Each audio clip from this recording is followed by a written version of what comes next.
আসসালামু আলাইকুম সবাইকে। আজকের ভিডিওতে আমি দেখাবো কিভাবে গুগল ক্রোম ব্রাউজারে সার্চ করে যেসব সার্চ সাজেশন আসে বা আগের হিস্টোরি দেখা যায় সেগুলো একদম সহজে ডিলিট করবেন।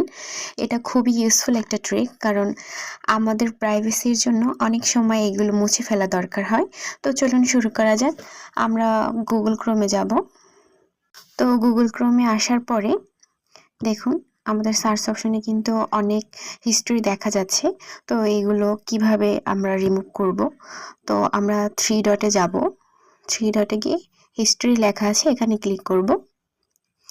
দেখুন একটা একটা করে আমরা ডিলিট করতে পারি, কিন্তু একসাথে কিভাবে আমরা ডিলিট করব? তো ডিলিট ব্রাউজিং ডাটা এখানে ক্লিক করতে হবে। দেখুন লাস্ট আওয়ারে আমি যেগুলো সার্চ করছি এগুলো ডিলিট করা যাবে। যদি অল টাইম আপনারা পুরোটা ডিলিট করতে চান তাহলে আপনারা ডিলিট করবেন। তো আমি লাস্ট 7 ডেজটা ডিলিট করব। তো তারপর ডিলিট ডাটা এখানে ক্লিক করবেন, দিয়ে ডিলিট করে দিবেন।